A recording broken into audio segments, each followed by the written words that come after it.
Hello everyone, welcome back to my channel. একদম পুচকে একটা মিনি ব্লগ নিয়ে তোমাদের সামনে চলে এসেছি। আজকে দেখাবো শ্রীধাম মায়াপুর থেকে আমরা কি কি নিয়ে এসেছি।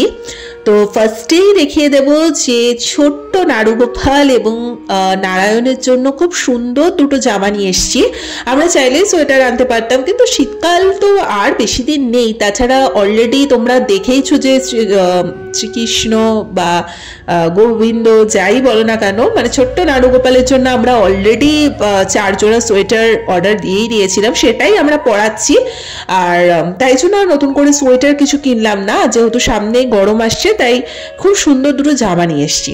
তার সাথে মায়াপুর থেকে এই 2 ধরনের ধূপকাঠি নিয়ে এসেছি। এই গন্ধগুলো এত সুন্দর কি বলবো, মানে একদম চন্দনের গন্ধ যেটাকে বলে। আর দেখতে পাচ্ছ এখানে টোটালটা লেখাই আছে, দামটাও লেখা রয়েছে।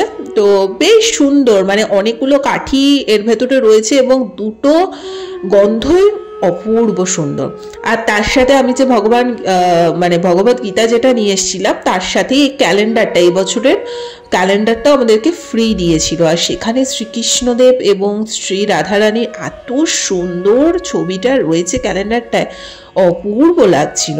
তো এটা আমরা ভাবছি যে মানে ঠাকুর ঘরেই রেখে দেবো, এবং ঠাকুর ঘরের অলরেডি মানে শিব ঠাকুরের ছবি রয়েছে। এবার তাই ভাবছিলাম যে কোন সাইডটাতে ওনাকে রাখা যায়। তারপর অনেক ভাবনা চিন্তা করে এই সাইডটাতেই আমরা চিপকে দিলাম।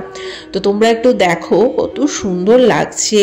আর আমাদের ইচ্ছে ছিল গোশালা থেকে একটু ঘি নিয়ে আসার, কিন্তু ওই সময় ঘিটাও অ্যাভেলেবেল ছিল না, তাই ঘিটা নিয়ে আসতে পারিনি।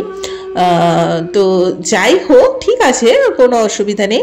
এ দেখো 2025-এর এই ক্যালেন্ডারটা সুন্দর করে আমরা ঠাকুর ঘরে এই স্পেসটাতে লাগিয়ে দিলাম, পুরোটা ভরা ভরা লাগছে।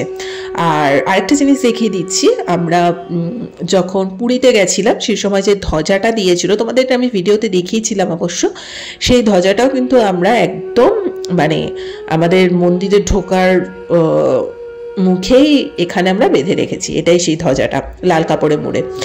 সো এইটুকু ছোটোখাটো জিনিস এবারে গেলাম, গিয়ে কিনে টিনে নিয়ে আসলাম, বেশ ভালো লাগলো।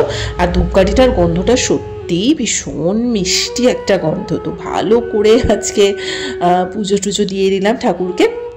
একদম ছোট্ট পুচকি এই ভিডিওটা শেয়ার করলাম। আশা করি মায়াপুরের ব্লগগুলো তোমরা সবাই দেখেছো। তোমরা অবশ্যই জানাবে কিন্তু কিরকম লেগেছে। আর যারা দেখোনি, প্লিজ একটু কষ্ট করে মায়াপুরের ব্লগগুলো একটু দেখো। আবার এখন থেকে ডেইলি যেরকম প্রতিদিন নিয়মিত আমি ব্লগ নিয়ে আসি ছোটোখাটো, সেরকম ব্লগে তোমাদের সাথে শেয়ার করব। আজকের এই ভিডিওটা বেশি আমি বাড়ালাম না, একদম ছোট্ট মিনি ব্লগ শেয়ার করলাম যে কি কি আমি নিয়ে এসেছি মায়াপুর থেকে, সেটার জন্য। আর আমার একটা চ্যানেল আছে, গীতুশ্রী আচার্য মোটিভেশন, চাইলে ওই চ্যানেলটাকে সাবস্ক্রাইব করে দিও।